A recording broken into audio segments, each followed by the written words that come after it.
Financial globalization. Financial globalization is the increased connectivity and integration of national financial systems around the world. It refers to the cross-border movement of capital, investments, and financial products, which connects different countries' financial markets. Technological developments, financial market deregulation, and increased international commerce and investments are all driving forces behind this trend. Financial globalization in the global north refers to growth, competitiveness, and causes of global aid that have resulted in states becoming more integrated into financial institutions, marketplaces for products and services, and trading linkage between themselves. This is evidenced by the process of capital market liberalizations, deregulations, technological advancement, and multinational business integration, among others. Financial globalization in the Global South entails integrating underdeveloped and emerging economies in the neoliberal global financial system. Although it shares similarities with the Global North experience, the effect and problems are distinct, shaped by historical, economic, and geographical circumstances in our creative economy. In financial globalization, it distinguishes between the Global North, which has stronger financial leadership and relative economic stability as a result of financial globalization, and the Global South, which is reliant on foreign capital flows and is hence more vulnerable to external shocks.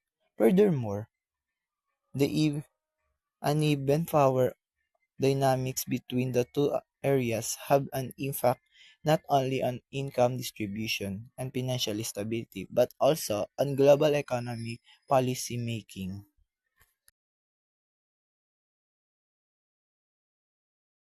Okay, my name is Joshua Lasso from Betabetan 13WFT. I present between the North and South in terms of economic countries of the global North tend to be the weather and capable exporting technological advance and manufacture product among other characteristics. In contrast, of the global South tend to be poor and heavy dependent on their largely agrarian basic economic primary. Thank you.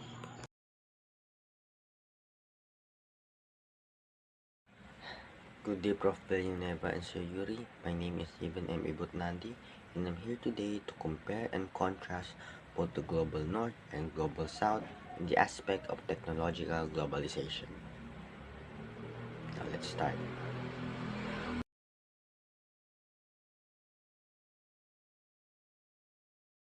When we look at technological globalization, there's a clear difference between the Global North and the Global South. In the Global North, countries like the US, Europe, and parts of Asia, they lead in tech innovation. They have strong infrastructure, high-speed internet, advanced education systems, and major tech companies like Google and Apple. These regions have the resources to develop cutting-edge technologies like AI and automation, and they benefit most from the global tech markets.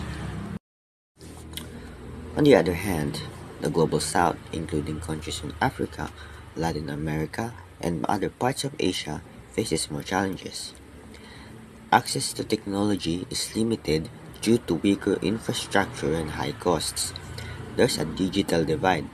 Many people don't have reliable internet or the digital skills needed to use new technology effectively. However, there are success stories, like mobile payment systems in Africa, which shows innovation in areas where it matters most. In summary, the Global North is driving technological globalization with more access and greater economic gains, while the Global South is playing catch up but is showing promising innovation in specific areas. Despite growing connectivity, The benefits of this globalization are uneven shared.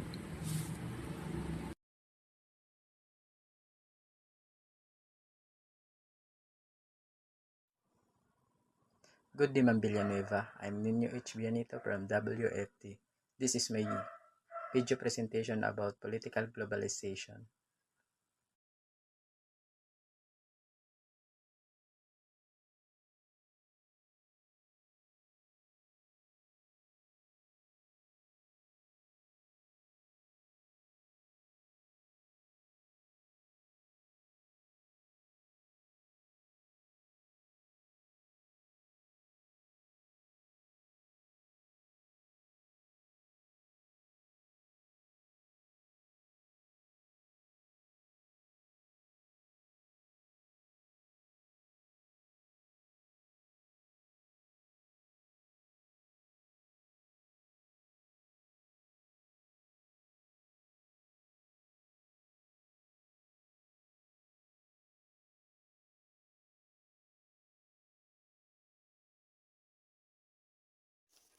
Good day, this is my presentation about cultural globalization in Global North.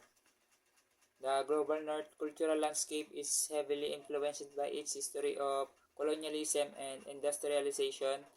European powers through colonialization emphasized the cultural norms and values on many parts of the world, which has had a lasting impact on the global south.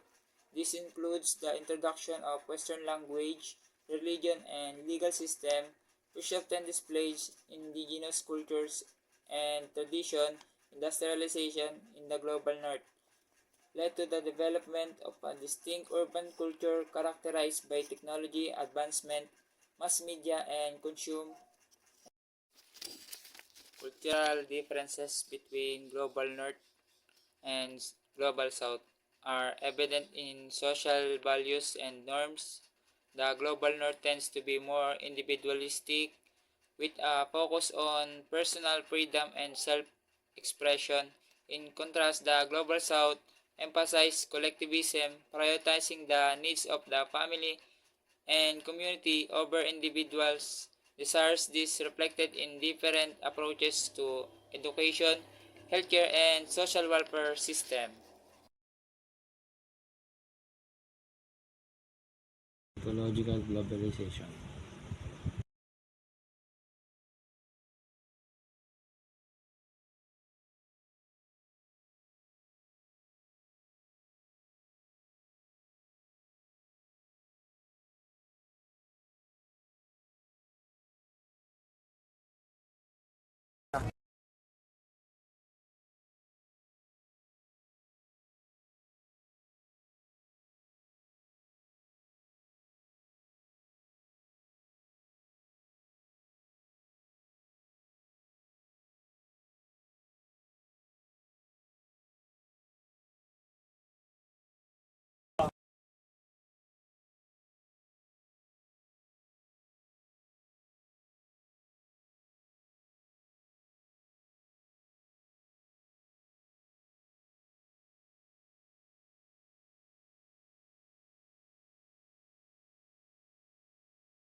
So, good morning. I'm Melrose Guima-an. I would like to define the comparisons of the sociological globalizations of South and North. So, first, the South and North are often used to denote global divide based on the economic development and historical power dynamics.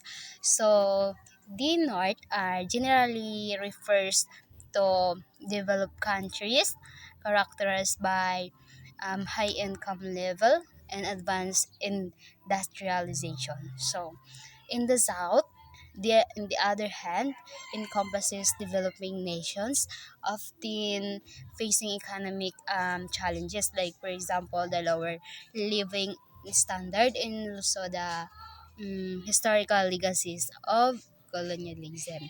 So, that's all. Thank you. Good day, everyone. So for today's lesson, we're going to tackle about contrasts of North and South in sociological globalization.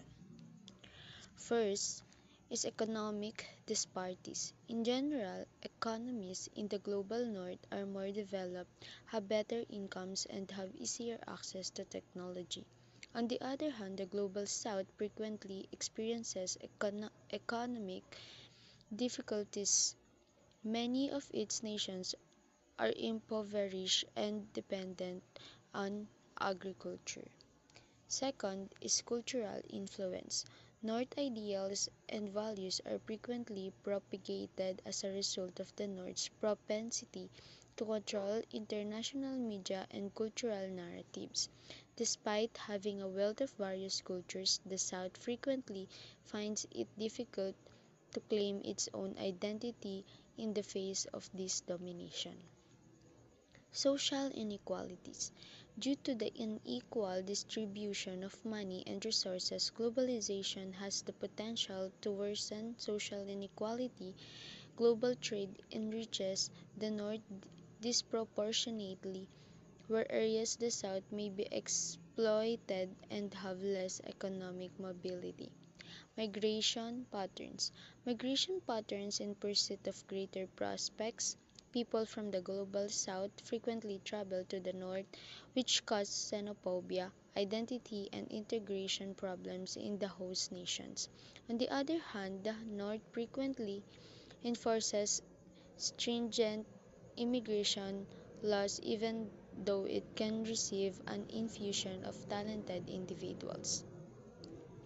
Environmental impact. While the South has historically contributed less to climate change, it frequently suffers the most from its repercussions.